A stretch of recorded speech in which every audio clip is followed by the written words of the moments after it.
12 సంవత్సరాలు అయిపోవస్తా ఉన్న సమయంలో ఆ రోజును మళ్ళీ గుర్తు చేసుకుంటూ ఈరోజు ఈ కార్యక్రమానికి మళ్ళీ ఒకసారి నెమరు వేసుకుంటున్నాం. ఆ రోజు ఏప్రిల్ 9, 12 సంవత్సరాల కిందట ఇవే ఎండలు 43-45 డిగ్రీల సెంటీగ్రేడు.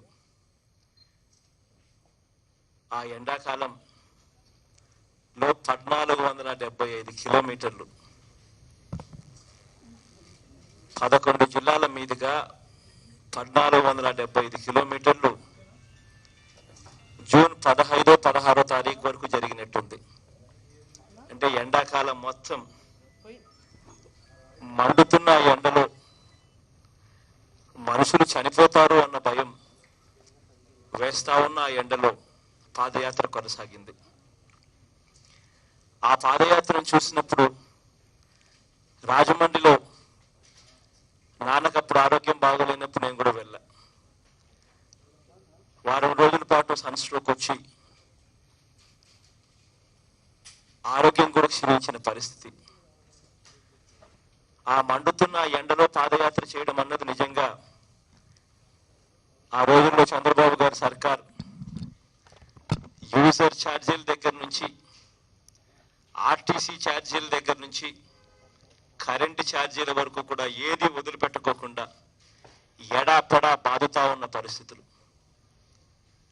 ఆ రోజుల్లో చంద్రబాబు సర్కార్ ప్రజల నుంచి దూరం వెళ్ళిపోయి ప్రజల మీద భారం మోపడానికే ఉన్నట్టుగా కొనసాగుతా ఉన్న సర్కార్.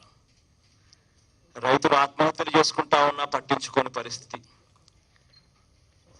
కరెంటు ఉచితంగా ఇచ్చే కరెంటు బదులు 50 రూపాయలున్న హార్స్ పవర్ 665 రూపాయలకు పెంచిన పరిస్థితి. ఉచితంగా కరెంటు ఏంటి అని అంటే తీగలు చూపించి తీగల మీద బట్టలు ఆరేసుకునే దానికి తరమవుతాయి తీగలు అని చెప్పి రైతులను అవహేళన చేస్తా ఉన్న పరిస్థితి. అటువంటి రోజులు, అటువంటి పరిపాలన సాగుతున్న రోజుల్లో ప్రజలతో మమేకమై ప్రజలు పడతా ఉన్న బాధల్లో ప్రజలకు తోడుగా నిలబడి ప్రజలకు మేము వస్తున్నాము, మేము నీకు తోడుగా ఉంటాం, మేము వచ్చిన తర్వాత పరిస్థితులు బాగుపడతాయని చెప్పి భరోసా ఇచ్చేందుకు ఆ పాదయాత్ర ఎంతో ఉపయోగపడింది. ఆ రోజుల్లో ప్రజలకు ఉపశమనం ఆ పాదయాత్ర వల్ల వచ్చింది.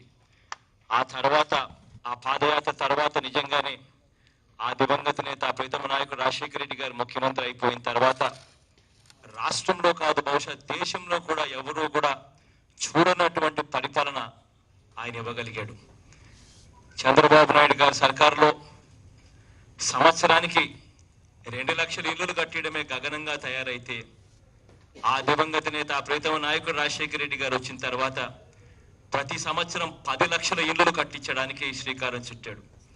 ఆ 5 ఏళ్ల కాలంలో ప్రతి పేదవాడికి గూడుండాలని 47 లక్షల ఇళ్లు కట్టించగలిగాడు దేశంతో పోటీపడి.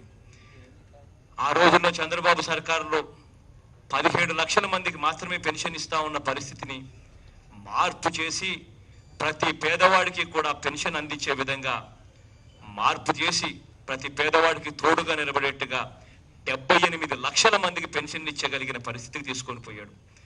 ఆ తర్వాత ఆ దివంగత నేత ముఖ్యమంత్రి అయిన తర్వాత కూడా ప్రతి పేదవాడికి కూడా అప్పుల పాలు కావడానికి 2 కారణాలు ఉంటాయని, ఒకటి ఆ పేదవాడి పిల్లలను చదివించడం కోసం, రెండవది ఆ పేదవాడికి హఠాత్తుగా ఏదైనా ప్రమాదం జరిగితే హాస్పిటల్ పాలైనప్పుడు ఆ లక్షల కొద్దీ బిల్లులు కట్టవలసిన పరిస్థితి వచ్చినప్పుడు ఆ పేదవాడు అప్పుల పాలవుతాడని, ఆ రెండింటినీ కూడా దేశంలో ఎప్పుడూ జరగని విధంగా మార్పు చేసిన వ్యక్తి ఆ దివంగత నేత ప్రీతమ నాయకుడు రాజశేఖర రెడ్డి గారు.